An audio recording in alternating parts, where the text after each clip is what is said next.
Simo Hayha. Simo Hayha was a Finnish soldier and sniper who became one of the most feared individual fighters of the Second World War. He did not fight in the main global conflict against Nazi Germany or Japan. Instead, his legend was made during the Winter War, fought between Finland and the Soviet Union from 1939 to 1940. Before the war, Hayha was a farmer and hunter from rural Finland. He was short, quiet, and used to harsh winters, forests, and long hours working outdoors.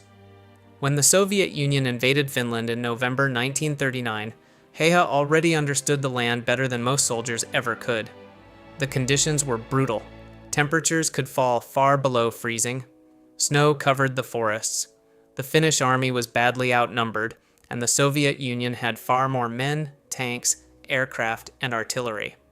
But Finland had one great advantage: soldiers who knew how to move, hide, and survive in the winter wilderness. Hayha became the perfect example of that advantage. He dressed completely in white camouflage and moved through the snow almost like part of the landscape. He packed snow around his firing position so that his rifle would not kick up powder when he fired. He reportedly kept snow in his mouth to stop his breath from revealing his position in the frozen air. And most famously, he used iron sights rather than a telescopic scope. An important detail because a scope could reflect sunlight and reveal the sniper's location. It also forced the shooter to raise his head higher. Hayha preferred the lower, simpler, more reliable method. Soviet soldiers began calling him the White Death. He was credited with killing more than 500 enemy soldiers, though exact numbers are still debated. Some accounts separate rifle kills from submachine gun kills, while others combine them. Either way, Hayha's record remains one of the most extraordinary in military history. The Soviets tried to stop him. They sent counter-snipers. They shelled areas where they believed he was hiding. They hunted him directly. But for months he survived in the snow, fighting a much larger army one shot at a time. Then, in March 1940, just days before the Winter War ended, Hayha was hit in the face by an explosive bullet. The wound was catastrophic. Half of his jaw was shattered. For a time, he was believed to be dead. But he survived, waking from a coma on the very day peace was declared between Finland and the Soviet Union. His face was permanently disfigured, but he lived for decades after the war. He did not become a loud public figure. He returned to a quiet life of farming, hunting, and dog breeding. When asked later how he became such an effective sniper, his answer was simple: practice. Simo Hayha died on April 1, 2002, at age 96 in Finland of a natural death. Irma Grese. Irma Grese was one of the most notorious female guards in the Nazi concentration camp system. She was born in Germany in 1923 into a difficult and unstable family life. When she was still a child, her mother died by suicide, a traumatic event that Grese reportedly discovered herself at around the age of 12. Grese first trained at Ravensbrück, the main concentration camp for women. From there, she was sent to Auschwitz-Birkenau. At Auschwitz, Grese served as a guard and supervisor over female prisoners. Survivors later described her as cruel, violent, and unpredictable. She was accused of beating prisoners, selecting women for punishment, and taking part in the machinery of death that surrounded the camp. She was young. Some described her as attractive. She wore polished boots, wielded a rubber truncheon, pistol, and whip, and was said to take pride in the fear she created. Prisoners gave her the nickname the Hyena of Auschwitz. Survivors Olga Lengyel and Gisela Perl made numerous claims about Grese's sexual relations with SS personnel and both male and female Jewish prisoners while at Birkenau. Grese allegedly had affairs with married physician Joseph Mengele. Grese's sexual interactions with imprisoned Jewish women were sadistic in nature and frequent, according to a prisoner who had been appointed as her maid. She had favorite prisoners, whom she would treat as slaves for a period of time until she became bored, at which point she would mutilate or send them to the gas chambers. In 1945, as the war collapsed, she was transferred to Bergen-Belsen. When British forces liberated the camp in April, they found piles of unburied bodies, starving survivors, and disease spreading everywhere. Grese was arrested along with other SS personnel who had remained at the camp. She was put on trial by the British at the Belsen trial later that year. Witnesses testified about her brutality at Auschwitz and Bergen-Belsen. Grese denied some accusations, but the court found her guilty of war crimes. On December 13, 1945, Irma Grese was hanged. She was only 22 years old, making her one of the youngest women executed by the British in the 20th century. Jack Churchill.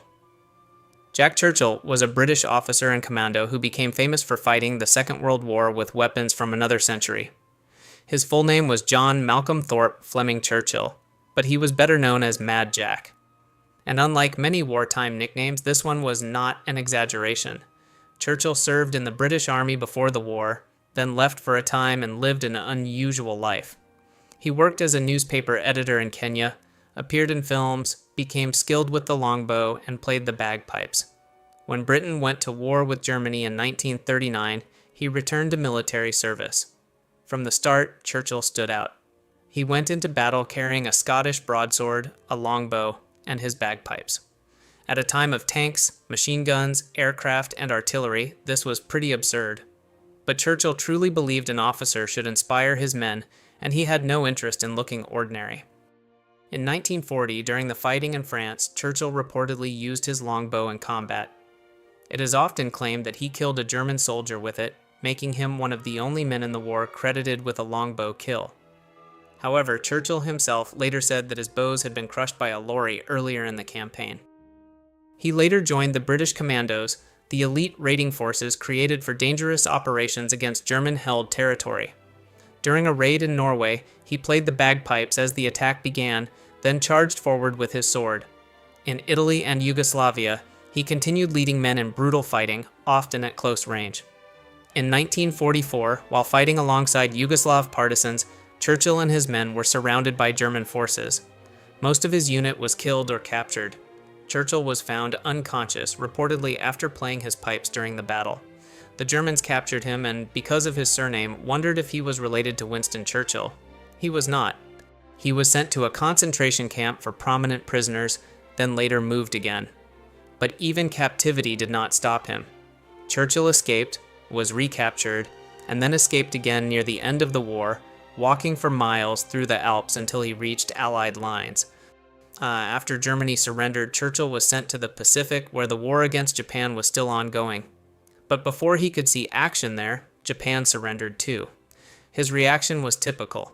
He supposedly complained that if it had not been for the Americans, we could have kept the war going another 10 years. He lived for decades afterward, but his legend remained tied to the image of a British commando charging into the Second World War with a sword, a bow, and a set of bagpipes. Hisao Tani. Hisao Tani was a Japanese general whose name is tied to one of the darkest events of the Second Sino-Japanese War, the Nanjing Massacre. In December 1937, Japanese forces captured Nanjing, then the capital of China. Japanese commanders ordered their troops to treat all Chinese outside Shanghai as belligerents, to kill them, and to destroy their homes.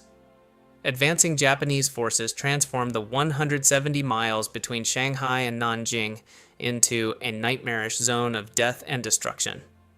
Civilians were subjected to extreme violence and brutality in a foreshadowing of the upcoming massacre. Tani commanded the 6th Division of the Japanese Army. His unit was among the first forces that entered Nanjing during the assault and occupation. But after the war, Tani became one of the senior Japanese officers held responsible. And in fact, unlike some wartime criminals, Tani was put on trial in China. He, of course, was not the only commander tied to Nanjing.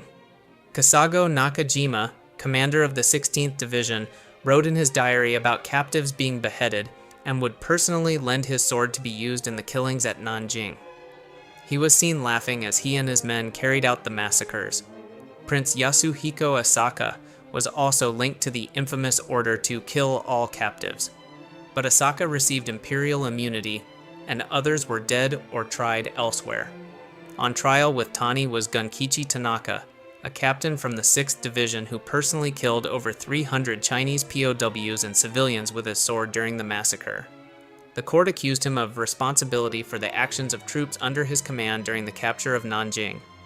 The charges included mass murder, violence against civilians, and the failure to control soldiers in a city that had already fallen. Tani defended himself by arguing that he had not personally ordered the atrocities. But in military law, command mattered. A general could be judged not only for what he did with his own hands, but for what he allowed his men to do. On April 26, 1947, he was escorted to his execution spot at Mount Yuhuatai and publicly executed by shooting. The crowds of Chinese civilians who witnessed the execution were cursing at him for the atrocities he committed. Noor Khan. Noor Khan was one of the most unusual Allied agents of the Second World War. She was born in Moscow in 1914 to an Indian Muslim father and an American mother. Her father was a Sufi teacher descended from Indian royalty, and Noor grew up in a household shaped by music, poetry, and pacifism. Before the war, she wrote children's stories and seemed far removed from espionage. Then Germany invaded France. Noor's family escaped to Britain, and she joined the Women's Auxiliary Air Force. Because she spoke French, knew how to operate wireless equipment, and followed a growing line of successful female couriers, Noor was recruited by the Special Operations Executive, Britain's secret wartime organization for sabotage and resistance work in occupied Europe. There, she underwent rigorous training before being sent into the field, including wireless transmission, coded messaging, security procedures, weapons handling, escape techniques, and how to survive under interrogation. One of the practice missions was to find a place in a strange city from which they could transmit back to their instructors without being detected by an agent unknown to them who would be shadowing them. In 1943, Noor was sent into France as a wireless operator. This was one of the most dangerous jobs in the resistance. Radio operators had to move constantly, transmit quickly, and avoid German direction-finding teams hunting their signals.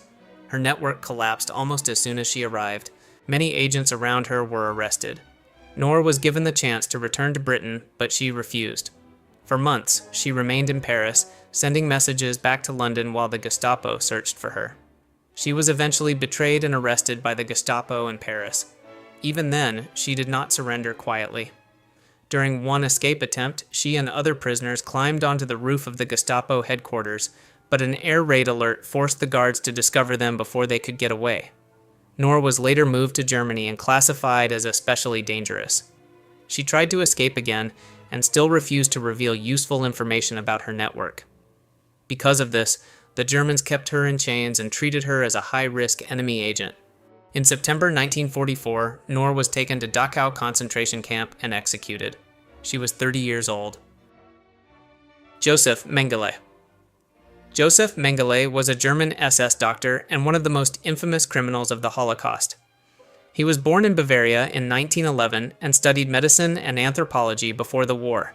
He was educated, ambitious, and deeply committed to Nazi racial ideology. In 1943, he was sent to Auschwitz-Birkenau, the largest killing center in the Nazi camp system. At Auschwitz, Mengele worked as a camp doctor and was called the Angel of Death. He took part in selections deciding who would be sent to forced labor and who would be murdered in the gas chambers. Prisoners remembered him standing on the arrival ramp, doctorly and well-dressed, pointing people calmly left or right. Mengele was especially interested in twins, children, people with disabilities, and prisoners whose bodies he considered unusual. His experiments were cruel, unscientific, and often deadly. Victims were injected, infected, mutilated, or killed so their bodies could be examined. Indeed, some prisoners were deliberately infected with disease. Others were subjected to unnecessary surgeries, blood transfusions, or chemical injections. He was also interested in eye color, and survivors later described attempts to alter children's eyes. In his 1945 deposition, Miklos Niesli, a prisoner who was forced to work on Mengele's behalf due to his pathologist background, testified that he watched Mengele kill 14 twins in a single night, first by injecting Evapan to induce sleep, and then by injecting their hearts with chloroform. When the war ended, Mengele escaped. Unlike many Nazi criminals, he was not captured and tried in the immediate aftermath. He lived under false names in South America, moving through Argentina, Paraguay, and Brazil, while investigators searched for him. He died in Brazil in 1979 after suffering a stroke while swimming. For years, his body remained unidentified. Only later was it confirmed through forensic evidence. Charles Nchorere. Charles Nchorere was a Gabonese-born officer in the French colonial army and one of the many African soldiers whose role in the Second World War is often forgotten. He was born in 1896 in what is now Gabon, then part of the French colonial empire. Like many men from France's African colonies, he entered military service through the empire. But Ntshorere was dedicated and made the army his career. He served during the First World War, stayed in uniform afterward, and rose through the ranks. He fought in the Rif War and served under General Maurice Gamelin in defeating an uprising in the French Mandate for Syria and Lebanon and occupying Damascus. Following the outbreak of World War II, Ntshorere, who had become an officer and had the rank of captain, spent several months in late 1939 training West African troops for combat in Europe. The following year, he took command of the 53rd Regiment d'Infanterie Coloniale Mixte Sénégalaise. His unit fought the Germans on the Somme River. After 3 days of resistance, the company was left with only 10 Africans and 5 Europeans. His unit helped defend the village of Irènes, where Ntshorere and his men resisted repeated German attacks despite being badly outmatched. Ntshorere reportedly kept his men organized under heavy pressure, refusing to abandon his position even as the German advance tightened around them. His men fought hard, but the German force was too strong. Eventually, they were surrounded and captured. After the capture, German troops began separating white French officers from African soldiers. Ntshorere objected. He was a French officer with rank, service, and command experience. He demanded to be treated like the other officers. The Germans refused and shot him after he resisted being separated. Charles Ntshorere represents thousands of African soldiers who fought in a war that history often presents as mostly European. They fought in France, North Africa, East Africa, Italy, and beyond. Some fought for colonial powers that still denied them full rights. Pavle Đurišić. Pavle Đurišić was a Montenegrin Serb officer and Chetnik commander whose story belongs to the brutal civil war inside Yugoslavia during the Second World War. He had served in the Royal Yugoslav Army before the Axis invasion in 1941. When Yugoslavia collapsed, the country broke into occupation zones, puppet states, resistance movements, and rival militias. In that chaos, Đurišić rose as one of the most important Chetnik commanders in Montenegro. The Chetniks claimed to fight for the restoration of the Yugoslav monarchy, but the reality on the ground was much darker. Their war was not only against the Axis, it was also against communist partisans, Croats, Muslims, and anyone seen as a threat to their vision of a Serb-dominated post-war order. And in fact, Đurišić became one of the clearest instigators of that brutality. In early 1943, his forces carried out massacres against Muslim civilians in Sanjak and eastern Bosnia. Villages were burned. Civilians were killed in large numbers. Đurišić himself reported thousands dead, including women, children, and the elderly. These were not ordinary battles, but campaigns of terror and ethnic cleansing. Đurišić also cooperated with Axis forces at different points in the war. Like many Chetnik commanders, he saw the communist partisans as his main enemy, even if that meant dealing with Italians or Germans. In the Balkans, the war was not clean. Alliances shifted, enemies overlapped, and ideology often mixed with revenge and ancient enmities. Đurišić was captured by the Germans in 1943, but later escaped or was released, depending on the account. He returned to command and continued fighting even as the war turned against the Axis and their collaborators. He would fight the Allies until the bitter end. By 1945, everything was collapsing. The Germans were retreating, the partisans were advancing, and Chetnik forces were trying to escape westward. Đurišić led his men into a desperate retreat, hoping to link up with other anti-communist forces. Instead, he was trapped. He was captured by forces of the independent state of Croatia, the fascist Ustaše regime, who he had ironically collaborated with in the onset of the war. Soon afterward, Pavle Đurišić was killed, most likely at or near the Jasenovac camp complex. Shirō Ishii. Shirō Ishii was a Japanese army doctor and the leading figure behind Unit 731, one of the most horrifying military research programs ever conceived. He was born in 1892 into a wealthy family of sake makers and developed an early interest in bacteriology. He later trained as a physician and joined the Imperial Japanese Army. In the 1930s, Japan expanded its empire in China.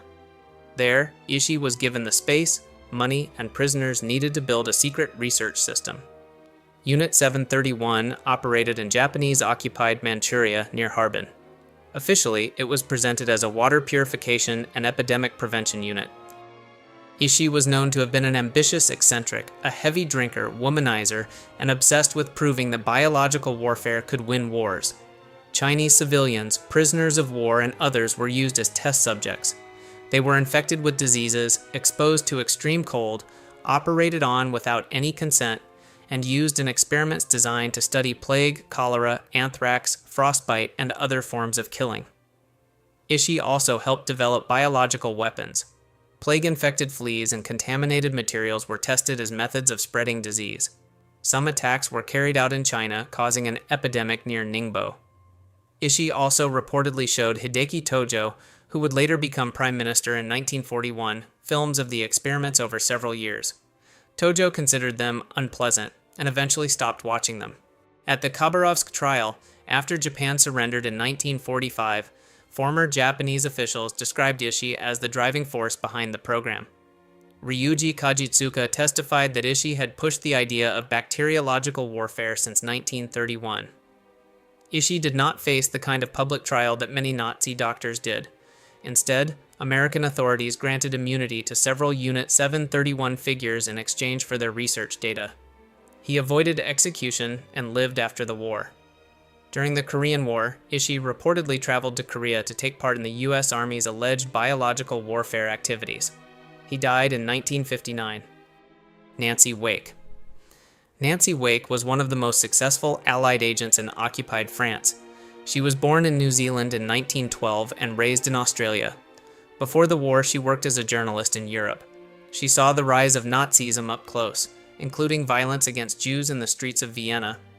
By the time Germany invaded France, she already knew what kind of enemy Europe was facing. Wake married a wealthy Frenchman, Henri Fiocca, and settled in Marseille.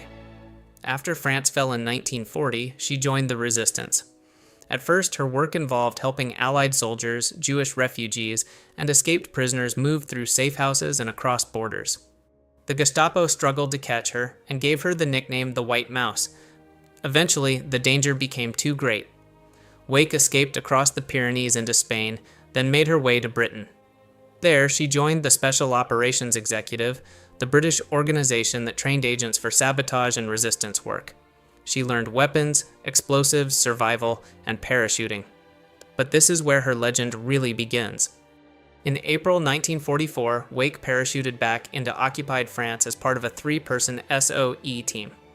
Her job was to link British intelligence with the Maquis resistance groups in the Auvergne region, prepare them for D-Day, and organize the arrival of weapons, ammunition, and supplies dropped by parachute. After D-Day, the fighting became more direct. Wake helped move messages between resistance groups, coordinated supply drops, and supported sabotage against German convoys and communication lines. When German forces attacked Maquis positions at Montmouchet in June 1944, she retreated with the fighters through the countryside rather than abandon them. One of her most famous feats came after the team lost contact with London. Wake reportedly rode a bicycle for hundreds of kilometers over several days to find another radio operator, send a report, and return. Her husband Henri was captured, tortured, and killed by the Gestapo. He had refused to reveal where she was.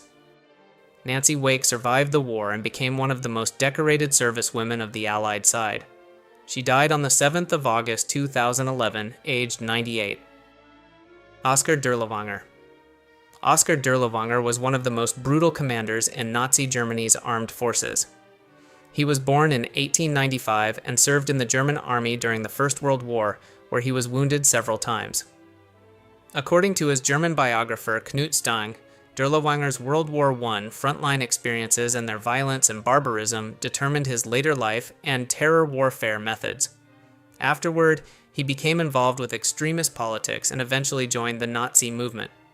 Even before the Second World War, his record was violent and criminal, described in one police report as a mentally unstable, violent fanatic and alcoholic, who had the habit of erupting into violence under the influence of drugs.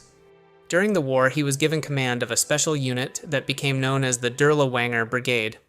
It was made up at first of convicted poachers, then expanded to include criminals, military prisoners, and other men considered expendable. The unit was sent to occupied Eastern Europe, where it fought partisans and terrorized civilians.